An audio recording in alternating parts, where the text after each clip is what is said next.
नमस्कार, आप देख रहे हैं एक भारत वंचितों की आवाज और आपके साथ मैं हूं राम बाबू गौतम। मैं इस समय लखनऊ के इको गार्डन में हूं, जहां पर बीसी सखी महिलाएं बहुत बड़ी संख्या में यहां पे धरना प्रदर्शन कर रही हैं। इन महिलाओं को सरकार की तरफ से 75,000 रुपए लोन के तरीके दिए गए थे। आजीविका मिशन के तहत इन महिलाओं को 75,000 रुपए दिया गया था। उसमें से 35,000 रुपए सरकार ने इनको डिवाइस खरीदने के नाम पर खर्च करवा दिए हैं।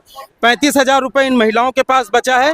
4% का सालाना इन महिलाओं को ब्याज भी देना है। इन महिलाओं की सबसे बड़ी समस्या यही है कि जब आमदनी नहीं है तो वो सरकार को ब्याज कहां से दें। आजीविका मिशन के तहत जब इन महिलाओं को जोड़ा गया था तो ये महिलाएं काफ़ी ज़्यादा खुश थी कि सरकार ने इन्हें जो है वो रोजगार दिया है, लेकिन अब ये महिलाएं रोजगार के नाम पर खुद को ठगा हुआ महसूस कर रही हैं। हमारे साथ इस बीसी सखी आंदोलन को लीड कर रही कुछ महिलाएं हैं जिनके नेतृत्व में यह आंदोलन चल रहा है। मैं इन महिलाओं से बात करूंगा और जानना चाहूंगा कि आखिर सरकार तक ये अपनी क्या आवाज पहुंचाना चाहती हैं। जी आप सबसे पहले आप हमें अपना नाम बताएं। सर, मेरा नाम रेखा सोनी है। मैं बीसी सखी हूं और अपने संगठन विशिष्ट कॉरेस्पॉन्डेंट महिला उत्थान समिति में प्रदेश अध्यक्ष हूं।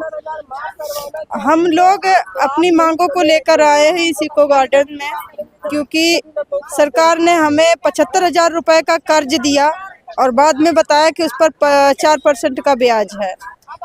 काम दिया, काम के साथ इतना मतलब धोखेबाजी की। हम लोग शुरू में सोचे थे कि हमें हमारे नज़दीकी ब्रांचों से जोड़ा जाएगा, जैसे इंडियन है जिसके जहां मतलब नज़दीकी जो बैंक है उनसे जोड़ा जाएगा, लेकिन हमें छोटी छोटी वायलेट बैंकों के थ्रू जोड़ दिया गया। और फिर उन्हीं बैंकों से हमारे 75,000 रुपये कर्ज दिया गया, उन्हीं बैंकों की डिवाइस हमसे ज़बरदस्ती खरीदवाई गई।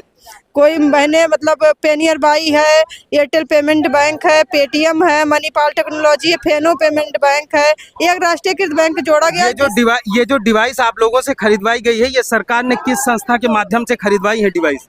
जो बैंक मैंने भी बताया है, पार्टनर बैंक, ये उन्हीं बैंकों की डिवाइस है। मतलब सरकार ने आप लोगों को पैसा दे करके ब्याज भी ले रही है और संस्था को लाभ पहुंचाने के लिए डिवाइस भी खरीदवाया गया है। बिल्कुल बिल्कुल, वो अभी डिवाइस इतनी महंगी कॉस्टली है, वो मार्केट में जिनकी मतलब कम वैल्यू है उनको हाई वैल्यू करके बेचा गया है। तो ये डिवाइस अभी जब से आप लोगों को मिली है लगातार चल रहे हैं या फिर इनको मेंटेनेंस में दिक्कतें आ रही हैं? आपने मेंटेनेंस भी कराया इनका? वो 2 महीने के बाद जितनी भी डिवाइसें थी 2 महीने के बाद सब खराब हो गई। जब हमने डिस्ट्रीब्यूटर से संपर्क किया, उनसे कहा कि भैया इसको बदल दो, जो भी इसमें कुछ दिक्कत है उसको चेंज करवा दो। उन्होंने कहा कि नहीं, ये कुछ नहीं हो सकता। बहुतों ने मतलब ज़्यादा जोर जबरदस्ती किया तो बहुतों ने ले लिया। 6-6 महीने तक मतलब रखे रह गए, फिर बताया कि इसका डेट एक्सपायर हो गया, वारंटी खत्म हो गई, अब ये बेकार हो गई है। मतलब महिलाओं से ज्यादा इस डिवाइस के डिस्ट्रीब्यूटरों को लाभ हुआ है। 75,000 रुपए में आधा पैसा डिस्ट्रीब्यूटर लेकर चले गए हैं। डिस्ट्रीब्यूटर्स ने ऐसी डिवाइस दे दी है जिसकी कोई गारंटी नहीं, वो कब तक चलेगी कब तक नहीं चलेगी। अब महिलाएं जो आजीविका मिशन के तहत जुड़ी थी, इनको काफी ज्यादा निराशा है। हमारे साथ इसी आंदोलन का नेतृत्व कर रही एक और 2-4 महिलाएं, मैं उनसे और बात करूंगा। जी आप अपना नाम बताएं। संगीता यादव। कैसे आप लोग आंदोलन को लीड कर रही हैं? सरकार तक क्या मांग पहुंचा? सरकार तक हम लोगों की यही मांग है, जो ये 75,000 दिए इसको माफ करें और हमको राष्ट्रीयकृत बैंक से जोड़ा जाए। और दुनिया भर डिवाइस उल्टी सीधी खराब मिल गई है, उसको सब बदलें अपना। ऐसी समस्या डिवाइस बदल के हमें लैपटॉप दें।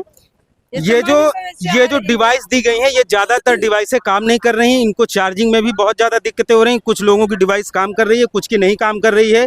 इन बीसी सखी महिलाओं का कहना है कि सरकार ये डिवाइस अपनी वापस ले और इन्हें लैपटॉप दिया जाए जो अच्छी तरीके से काम कर सके, मानदेय भी बढ़ाया जाए। एक इसी आंदोलन का नेतृत्व कर रही है एक और महिला हमारे साथ है। मेरा नाम संजना सिंह है, मैं इस संगठन की राष्ट्रीय सचिव हूँ। मेरा ये कहना है, जितने भी सरकार ने हम लोगों के लिए जियो पास किए थे, हम लोगों तो आज तक कोई भी जमीनी स्तर पर लागू नहीं हुआ है। ये कहीं ना कहीं हमारे जो छोटे जो अधिकारी हैं उन लोगों की गलती है। सरकार बहुत सारे ऐसे जियो पारित किए हैं जो हम लोगों को सारे जियो मिल जाएं, तो ऐसा नहीं कि हम लोगों की इनकम नहीं होगी।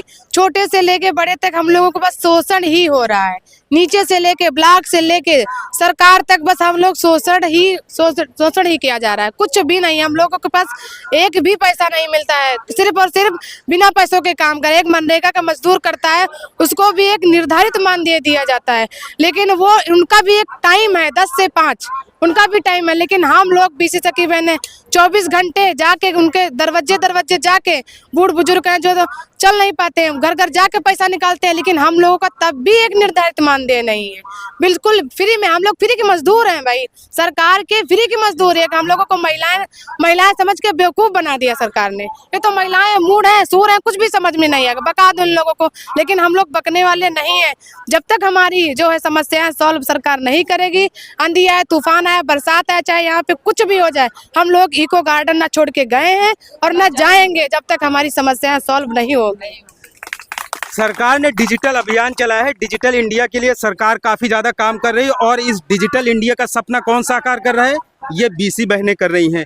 इन बहनों की मांग है कि सरकार का काम तो हम बहुत अच्छे तरीके से कर रहे हैं, लोगों को डिजिटल भी बना रहे हैं और गांव में डिजिटल तरीके से ट्रांजैक्शन को बढ़ावा भी दिया जा रहा है। ये ज़्यादातर महिलाएं सब ग्रेजुएट हैं, पोस्ट ग्रेजुएट हैं, गांव में घूम घूम कर सारा दिन काम करते हैं, लेकिन मानदेय इनको ना के बराबर मिलता है। कर्ज भी सरकार ने इनके ऊपर बहुत ज़्यादा लाद दिया है। ऐसे में इन महिलाओं का कहना है कि जब तक सरकार इनकी मांगे नहीं माने जाएगी, जब तक इन्हें इनका हक नहीं मिलेगा, तब तक ये महिलाएं यहाँ से हटने वाली नहीं है। सरकार से गुजारिश है, आजीविका मिशन को जो अधिकारी लीड कर रहे हैं उनसे गुजारिश है कि इन महिलाओं की आवाज़ सुननी चाहिए, शासन में बैठे उच्च अधिकारियों को इनकी बात माननी चाहिए। अगर आजीविका मिशन को सफल बनाना है तो इन महिलाओं के संघर्ष को समझना होगा। मित्रों, आप एक भारत चैनल को ज़्यादा से ज़्यादा शेयर और सब्सक्राइब जरूर करते रहें, जिससे कि वंचित समाज की आवाज़ को सरकार तक पहुंचाया जा सके। धन्यवाद।